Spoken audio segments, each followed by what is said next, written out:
just today, in a move that underscores how far the British monarchy is willing to go to protect its reputation, the UK government announced that former Prince Andrew will be stripped of his last remaining honorary military rank. The decision, authorized with the consent of King Charles III and confirmed by Defense Secretary John Healey, marks the final public severing of the ties between Andrew and the military honors he once held. What does this really mean, and why now? This isn't just about titles. It's about accountability, institutional trust, and the changing role of the royal family in modern Britain. Prince Andrew's story has many chapters. A career in the Royal Navy spanning 22 years, service in the Falklands War, eventually rising to active duty rank of commander before leaving active service in 2001. In 2015, he was appointed the honorary rank of Vice Admiral, a largely ceremonial role, but one held with prestige by someone still affiliated with the monarchy. Over the past years, Andrew's links with controversial figures and the ensuing legal and reputational damage have gradually led to a cascade of honors being removed. Titles, patronages, styles, each piece of the puzzle falling away one by one. It's no secret this watershed moment did not arrive overnight. The global spotlight on Andrew's connections to the disgraced financier Jeffrey Epstein, the civil settlement with the late Virginia Giuffre, and the intensifying public criticism all formed a mounting pressure cooker. Public and veteran military voices called on the honors system to reflect integrity.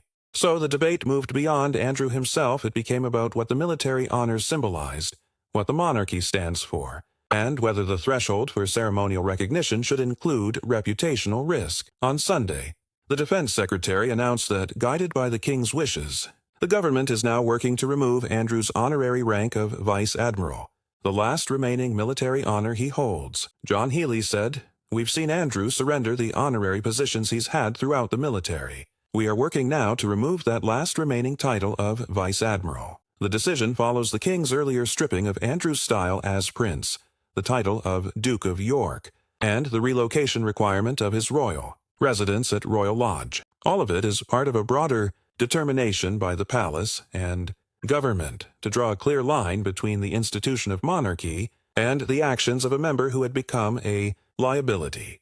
Why does removing a ceremonial rank matter? Because honors and titles are part of Britain's symbolic framework. They reinforce continuity, responsibility, and service. When those symbols are compromised, the institution that they support comes under threat. By removing the last military title from Andrew, the monarchy sends a message: no longer will individuals be granted or retain honors when such links pose undue reputational risk, particularly tied to allegations that traverse both public service and private indiscretions. It is also a practical step. Maintaining military affiliation signals connection to the armed forces and their traditions. When that affiliation becomes controversial, the institution must act to protect its integrity and the trust of service members and citizens alike. The monarchy, the armed forces, the honors system, these all operate on trust and national credibility. A key part of this story is that the King and government work together to move forward this decision, showing coordination between the Crown, which technically has the prerogative, and the elected government, which manages defense and publications of honors. For future members of the royal family, this sets a precedent. Honors are no longer guaranteed if a public figure becomes a reputational burden. It also raises questions for how the honors system will adapt, how the armed services respond to changes in ceremonial affiliation, and how the monarchy continues to modernize. For Andrew himself, this marks the culmination of a series of formal exclusions from public life, from relinquishing roles back in 2022 to the recent removal of his titles, and now the final military affiliation he is being reshaped into a private individual. But there are deeper consequences.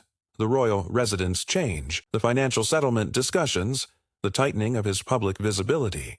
The message is clear. His past service does not protect him from the consequences of subsequent associations. Those who served alongside him, and veterans of the Royal Navy, find themselves watching closely, some believing dignity must be upheld in all recognition, others seeing this as overdue accountability. Media outlets across the UK immediately picked up the story, framing it as one more step in the dismantling of Andrew's public role. Veteran organizations welcomed the move, saying it restored some respect to the honors system. Others warned it might open complex debates about whether ceremonial honors can ever be taken away without legal reform. Social media reaction was swift. For some, this is a sign that no one is above rules. For others, a sad final act in a fallen royal career. Politically, parties across Westminster noted the significance. When the honors of a royal matching military rank are removed, the distinction between public duty and private behavior becomes sharper. What comes next? First, the formal removal process. It will require the support of palace officials, the Ministry of Defense, and possibly an order in council. Whether Andrew's campaign medals will also be removed is still under consideration. Second, the impact on the honors system. If this becomes a template, future cases may see earlier vetting or stricter conditionality for high-profile honors. Third, the monarchy's image. King Charles has made clear he wants a leaner, more focused royal family. Removing Andrew's last ties helps define that vision. Fourth, the message to the armed forces. Their allegiance is not only to the crown, but also to values. The removal signals that values matter beyond ceremony. Finally, public sentiment. The institution hopes this move helps rebuild trust among citizens who may feel royal privilege has gone unchecked. What we're witnessing is more than the removal of a title. It's the updating of a national institution to reflect modern expectations of accountability, service, and reputation. As Britain evolves, so too must the frameworks that symbolize its union of monarchy, military, and people. For Prince Andrew, it is a definitive moment of transformation, from prince to honored officer, to private individual stripped of the last public symbol of his service. For the monarchy, it is a statement. Honor must be earned and must reflect more than history. It must reflect values. For Britain, it is a reminder. Institutions evolve, and when those charged with upholding them falter, it's not only individuals who change the system must change too. We will watch carefully as this story develops, the process completes, and the legacy of today's decision unfolds. Thank you for watching. Stay tuned, stay informed, and remember the way we honor service says a lot about who we are as a nation.